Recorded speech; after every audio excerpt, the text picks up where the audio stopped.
मैं आपको similar triangles का मतलब समझाता हूँ बेटा, इधर देखना। पूरा चैप्टर ही हमारा सिमिलर ट्रायंगल के ऊपर है। थोड़ा सा मैंने आपको कंस्ट्रक्शन भी सिखाया था। कॉन्ग्रुएंट ट्रायंगल किसको पता है? कॉन्ग्रुएंट ट्रायंगल्स, बोलो Mandora. Yeah, so if all sides and all angles are equal, then triangles are congruent. Similar का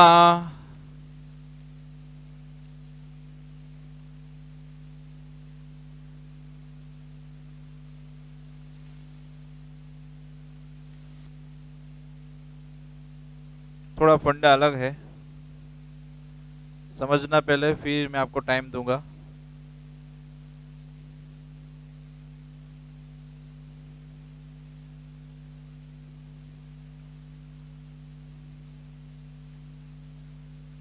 मान लो ये दो ट्रायंगल है एबीसी एंड ट्रायंगल पीक्यूआर।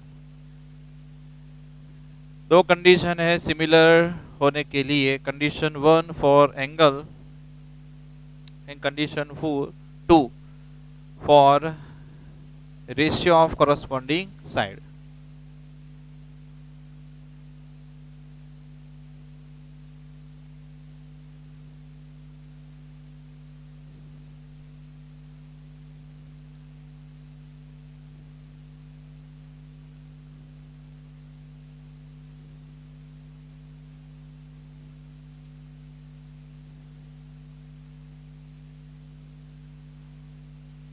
ये फर्स्ट कंडीशन, मतलब कि एंगल ए आपका 30 है, तो इसके कॉरस्पॉन्डिंग होगा यहाँ पे एंगल पी, वो भी कितना होना चाहिए? 30। मानो ये है 70, तो ये क्यू भी कितना होना चाहिए? 70। 70 30 100, ये बचा कितना? 80। तो आर भी कितना होना चाहिए? 80। तो कंडीशन 1 आपकी ये फुलफिल होनी चाहिए, corresponding angles are equal. Angle A की इक्वल कौन है? Angle P. Angle B equal to angle Q and angle C equal to angle R. Condition 2,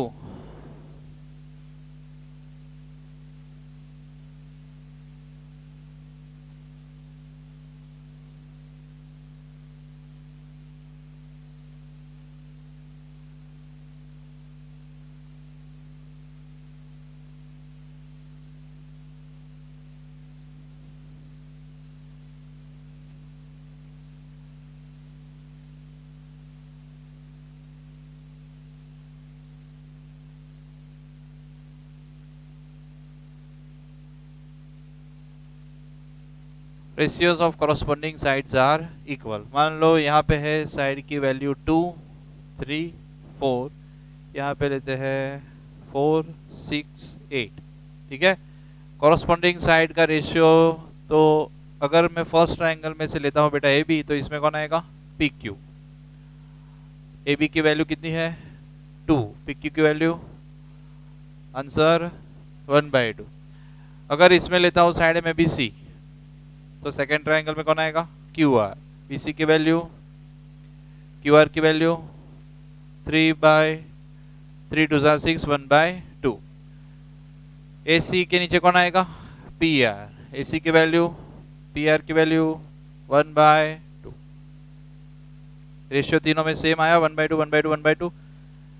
तो A B upon P Q equal to B C upon Q R equal to A C upon P R. दो condition match होगी तो आप बोल सकते हो कि दोनों ट्रायंगल सिमिलर है।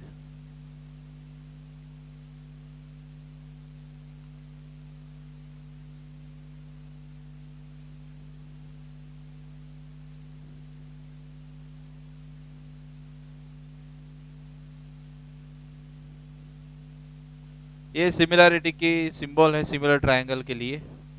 ABC similar with triangle P Q are. Congruent का सिंबल आपको याद होगा, ऐसे आप करते थे, कॉन्ग्रुएंट याद है 8th में 9th में। ये किसका सिंबल है? सिमिलर का।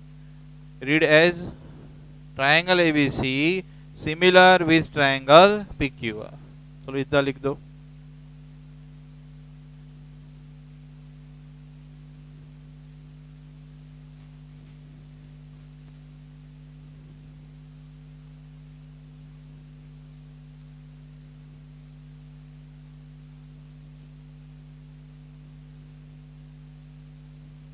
भी एक दो सेंटेंस लिखने हैं, डेफिनेशन इसकी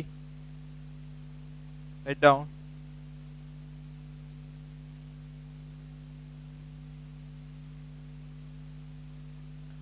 For a given correspondence between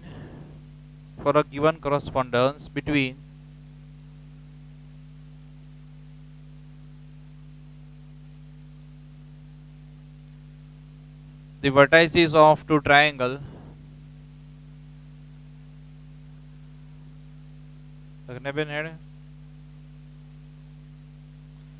for a given correspondence between the vertices of two triangles, comma, if corresponding angles of triangles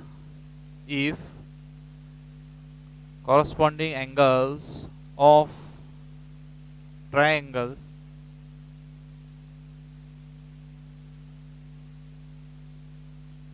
are congruent, आप लिख सकते हो इक्वल भी, congruent और इक्वल दोनों same.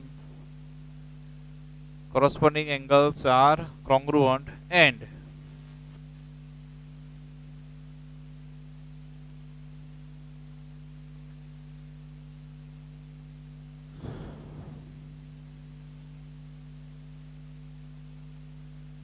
lengths of corresponding sides are in proportion. Lengths of corresponding sides are in proportion. ये गलत लिखा ना मैंने.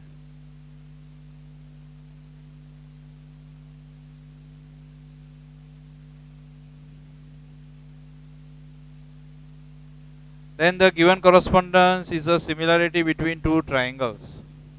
Then the given correspondence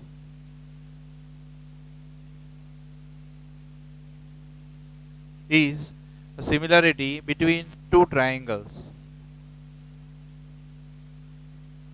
Then given correspondence is a similarity between two triangles. First property मेरे साथ ही लिखना है, triangle ABC similar with triangle ABC. कोई भी ट्राइंगल खुद के साथ सिमिलर हो सकता है कि नहीं हो सकता? corresponding angle congruent and ratio of corresponding side equal. इसको बोलते हैं रिफ्लेक्सिविटी. प्रॉपर्टी को क्या बोलते हैं? Reflexivity.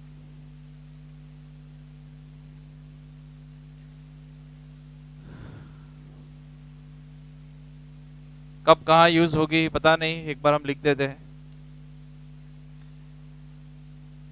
If triangle ABC similar triangle PQR, then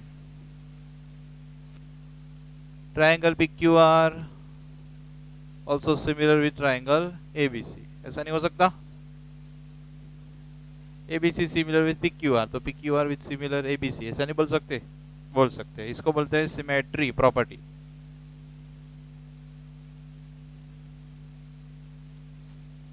third property, triangle ABC similar PQR XYZ, then ABC XYZ.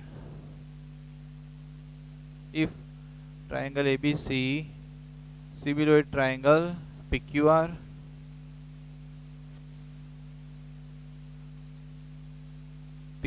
similar with triangle XYZ, then ABC similar with triangle XYZ. समझे कुछ कि नहीं समझे? ट्रांजिटिविटी.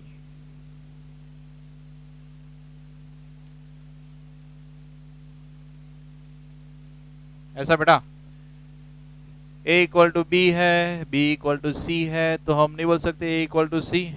बोल सकते हैं ना? तो ABC PQR के साथ सिमिलर है, PQR XYZ के साथ सिमिलर. तो वन एंड लास्ट को आप कंपेयर करो फर्स्ट लास्ट को, तो क्या आएगा? ABC similar with XYZ.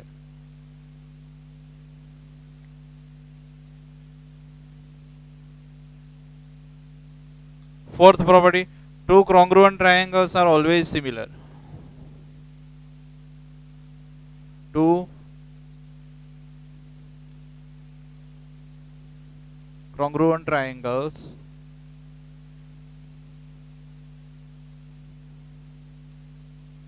are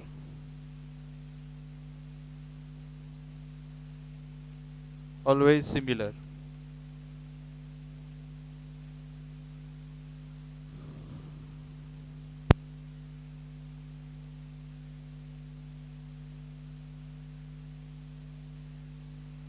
congruent triangles तो आपको पता था ना पहले कि नहीं था?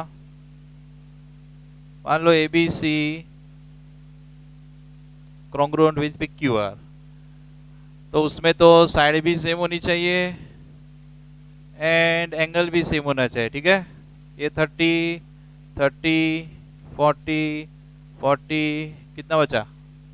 110 110, ठीक है? तो फर्स्ट प्रॉपर्टी दोनों की सेम ही है, एंगल वाली प्रॉपर्टी तो सेम है ना दोनों में, अगर कॉन्ग्रुएंट हो तो भी एंड सिमिलर हो तो भी, कॉरस्पॉन्डिंग एंगल इक्वल। प्रॉपर्टी कौन सी अलग है? सेकेंड वाली, साइड वाली। कॉन्ग्रुएंट में क्या था? कॉरस्पॉन्डिंग साइड इक्वल और सेम, जो भी बोलो। ये है 2 सेंटीमीटर तो ये भी 2 सेंटीमीटर ही होनी चाहिए। ये 1 तो ये 1, ये 3 तो ये 3।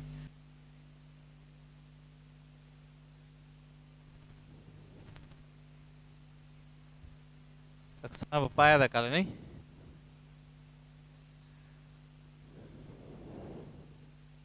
अक्सर के बोलतो नहीं, मेरे को बोलसे नहीं सुता से। 6.2 एक्सरसाइज।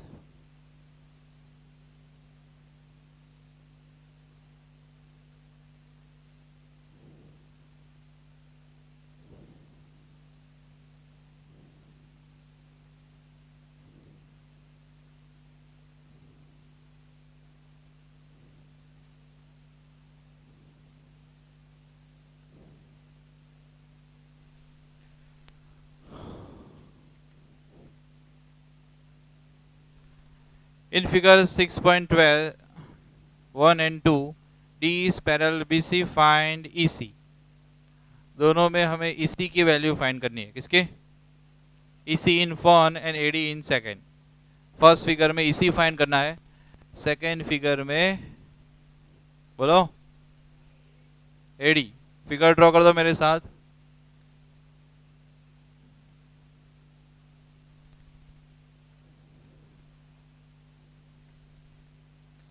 ये है बेटा 1.5 3 1 एंड EC मिसिंग। सेकेंड में अंदर भले ही टेढ़ा ट्रायंगल हो, हम सीधा ही ड्रॉ करेंगे। आपको टेढ़ा करना तो टेढ़ा करना।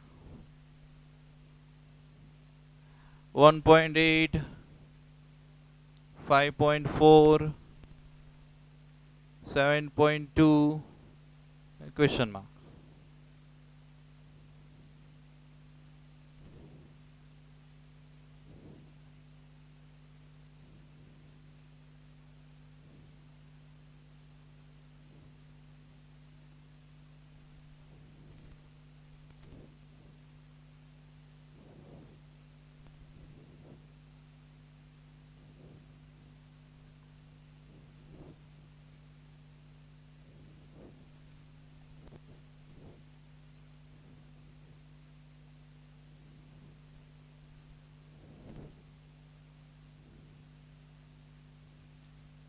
आपने भी बाजू बाजू में ड्रॉ कर दी?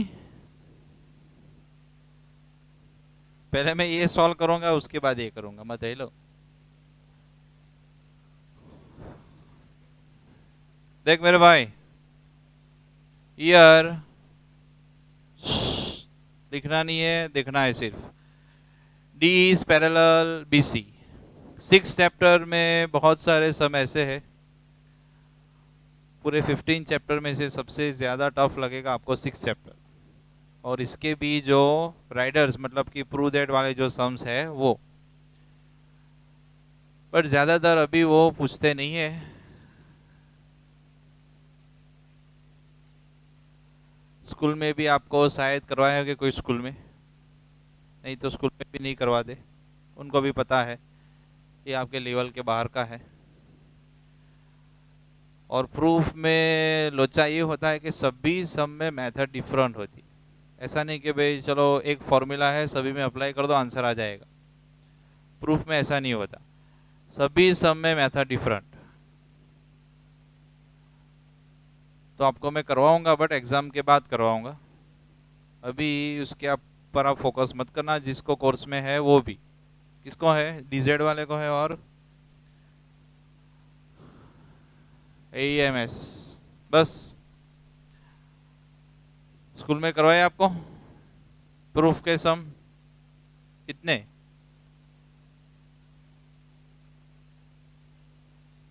6.2 हो गया। बट पहले आप प्रायोरिटी देना थियरम को, 4 थियरम जो है ना वो, एंड ये मैं जो भी करवा रहा हूँ उतना आप करके जाना अभी एग्ज़ाम में, तो आपके अच्छे मार्क्स आएंगे, चिंता मत करना। और आपको करना है प्रूफ वाले सम तो मेरे से मिलना अलग से, जिसकी कैपेसिटी हो वो नहीं तो रात को डर लगेगा मेरे भाई देख के भी कि ये सब क्या है। D parallel BC, therefore by using fundamental theorem of proportionality,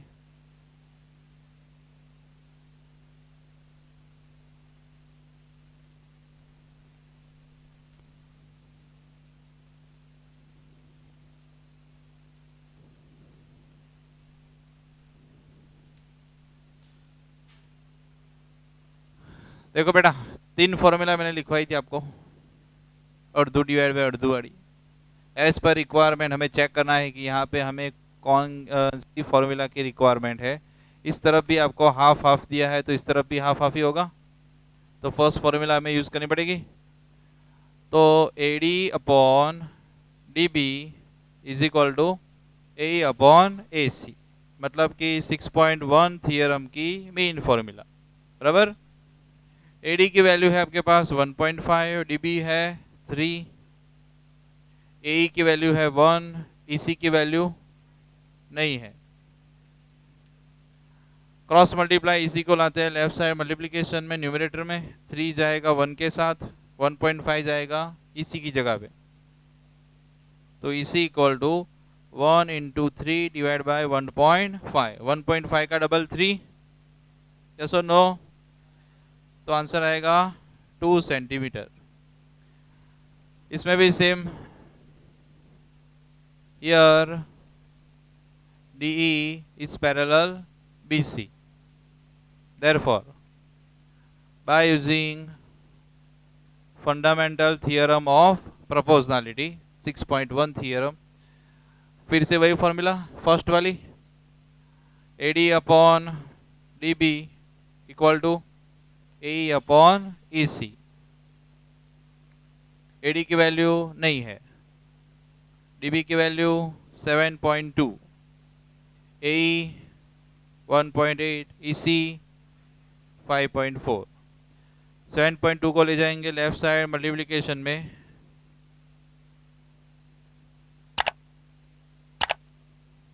ये सभी 18 के मल्टीपल्स है ना। 18 थ्रीजा होता है 54, तो नीचे बचेगा कितना 3, और ये होगा 3 2 4 24 3 यस, 24 3 मतलब बचेगा 2.4, तो AD इक्वल टू 2.4 सेंटीमीटर हो गया। फिनिश करो। अभी नेक्स्ट जो है बेटा 6.2 का सेकेंड नंबर, उसमें हमें प्रूव करना है कि 2 लाइन पैरेलल है, मतलब कि ये दो जो सम किए उसमें आपको पैरेलल बोला था, इसलिए हमने फंडामेंटल थियरम यूज़ किया।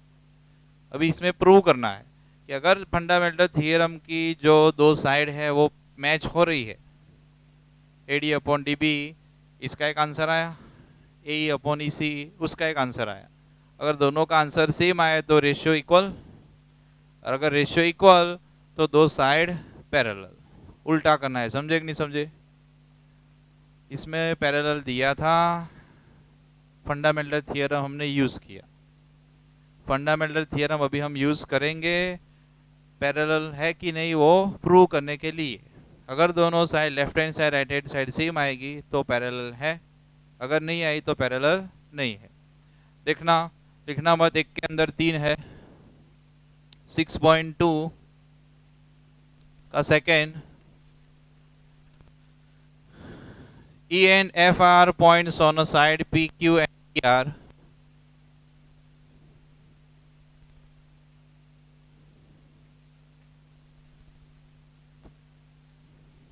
कौन से पॉइंट्स हैं? E and F on side PQ and PR. Each of the following cases whether EF parallel QR. किसमें ये सेटिस्फाइड होता है आप हमें समझाओ। तो फर्स्ट में वैल्यू दी है PE is 3.9 centimetre, EQ is 3 centimetre, PF is 3.6 centimetre and FR is 2.4 centimetre. Done. पहले हम फाइंड करते हैं लेफ्ट साइड वाला रेशियो, कौन सा? PE upon EQ। फिर हम फाइंड करके राइट साइड वाला ratio PF upon FR।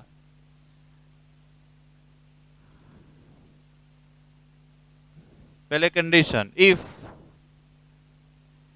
EF parallel QR then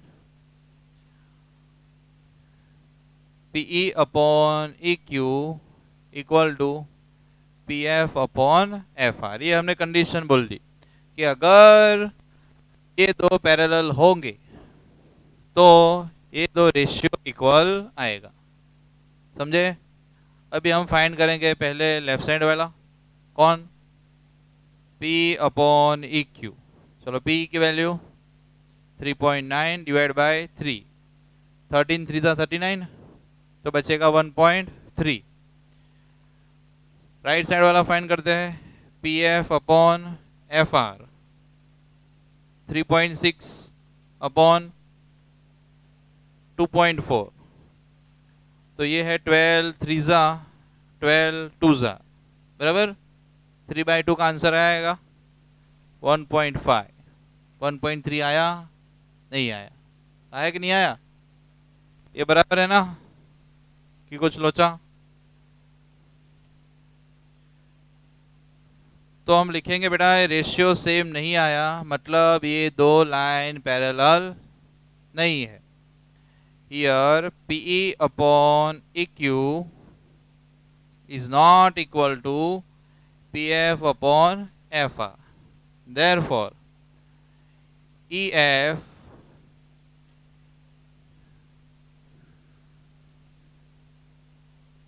not parallel to QR. अभी सेकंड फिगर वही रहेगी, वैल्यू चेंज होगी, करना है यही है हमें हर बार। चलो सेकंड में वैल्यू क्या है? P4, QE 4.5, PF 8 and RF 9। तो ये सेंटेंस वही रहेगा, फर्स्ट सेकंड भी सेम, कॉपी टू कॉपी। मैं डायरेक्ट लेफ्ट साइड की वैल्यू फाइंड करता हूँ। P अपॉन EQ मतलब 4 अपॉन 4.5, क्या बचेगा? कुछ कट होगा? नहीं, तो एज इट इज रखो इसको। राइट साइड है PF अपॉन FR, PF की वैल्यू है 8, नीचे है 9, 2 2 कट होगा क्या? 2 4 एंड 2 4.5, 4.5 2 एंड 4 2 कट हो गया, बचा क्या? 4/4.5, दोनों में सेम बचा, रेशियो सेम आया, तो हम लिखेंगे here P upon EQ equal to PF upon FR। Therefore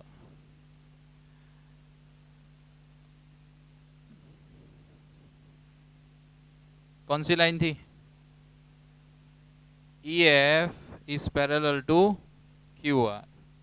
अभी थर्ड टाइम बराबर આપણે આગળ 6.4 થિયરમ 6.6 જે સમજ્યા ને એની ઉપર સોલ્વ કરવાનો છે. આ સમજી લે પછી જજે. હો 108 છે.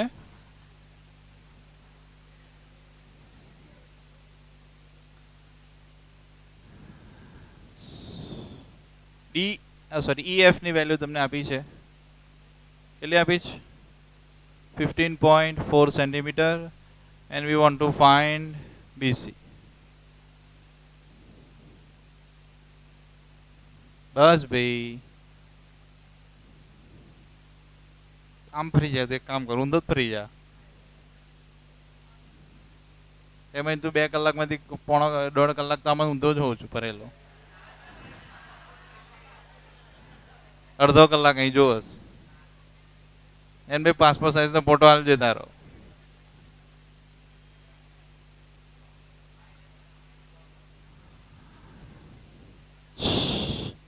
Area of ABC upon area of DEF equal to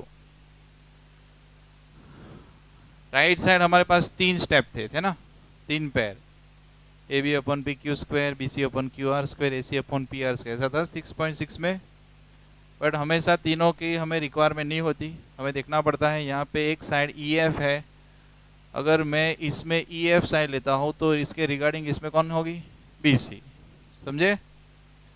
तो यहाँ पे आएगा BC upon EF whole square.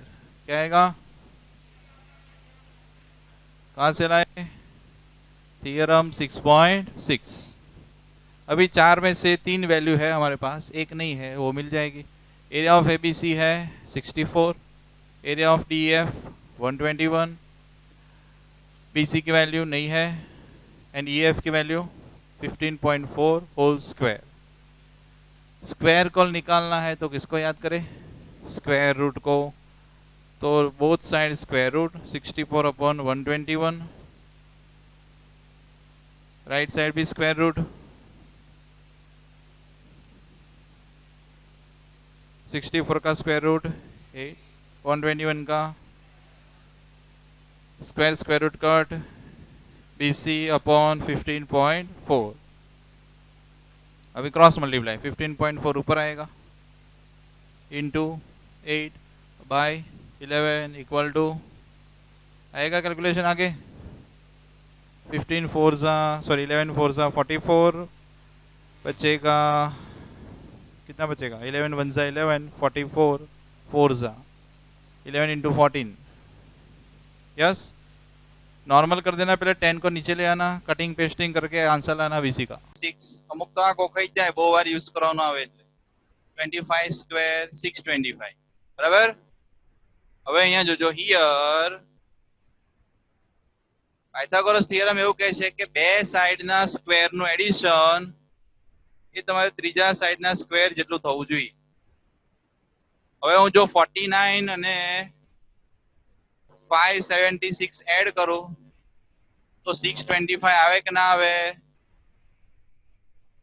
Yes sir. Addition 625 થાય છે.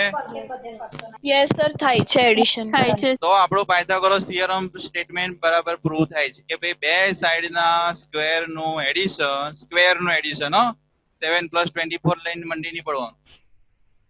7 સ્ક્વેર કરવાનો, 24 સ્ક્વેર કરવાનો, પછી એ બેનું એડિશન કરવાનું. એ એડિશન તમારી થર્ડ સાઈડ જેટલું થાય છે, થર્ડ સાઈડના સ્ક્વેર જેટલું આ થાય છે. તો અહીં આપણે લખી શકીએ, therefore by using Pythagoras theorem we can say that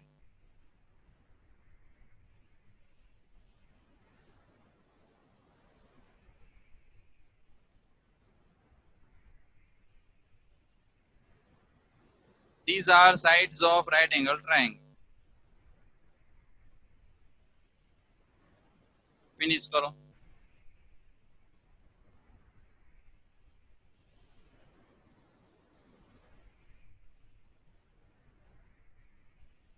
By using Pythagoras theorem, we can say that these are the sides of right angle triangle.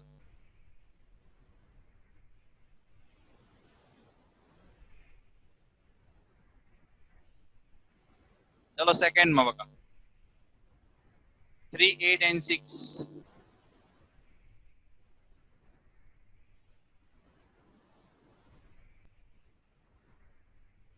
શું કરવાનું ભાઈ પહેલું કામ વિશાલી બેન સર પહેલા સ્ક્વેર કરવાનું 3 square 9, 8 square 64, 6 square 36. હવે આમાંથી કઈ બે સાઈડ નું એડિશન કરવાનું તો કે ભાઈ જે બે લોઅર હોય એનું એડિશન કરવાનું અને જે સૌથી મોટી હોય એના જેટલું એડિશન એ મેચ થઈ જાય તો પાયથાગોરસ સેટ થાય જેવું કહેવાય. બટ અહીંયા તમે જો એડિશન કરશો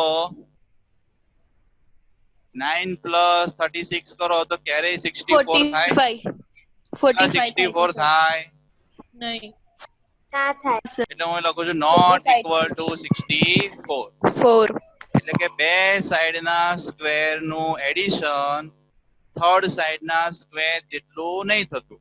ના થતું હોય તો પછી અમે શું કરીએ?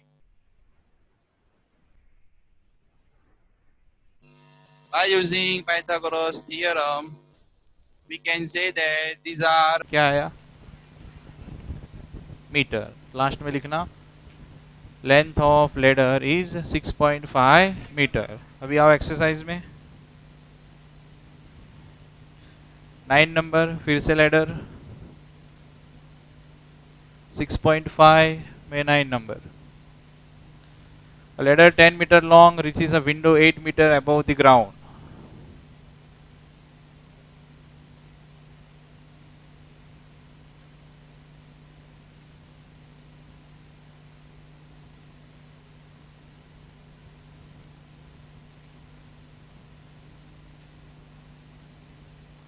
लेडर की लेंथ दी है बेटा कितनी है 10 मीटर. विंडो की हाइट कितनी है 8 मीटर.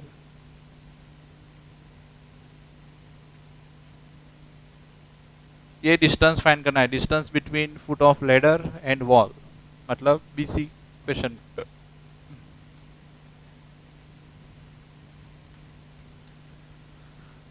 फिर से वार्ता रे वार्ता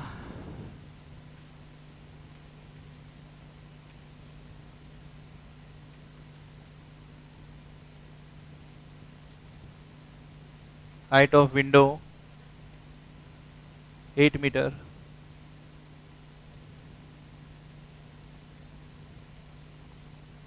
length of ladder 10 metre.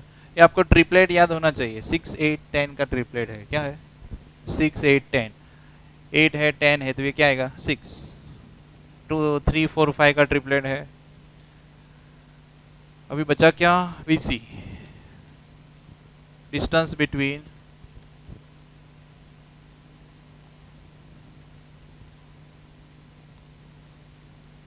wall and foot of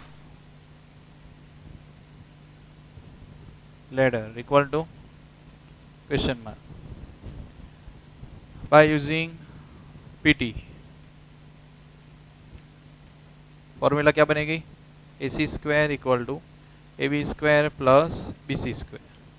AC की वैल्यू है आपके पास 10, AB की value 8, BC as it is BC square. 10 square 100, 64 plus 64 को लाओ लेफ्ट साइड क्या आया 36 equal to square root at both side.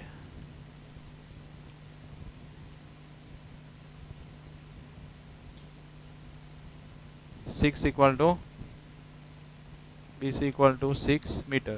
क्या लिखोगे लास्ट में distance between wall and foot of ladder is 6 metre.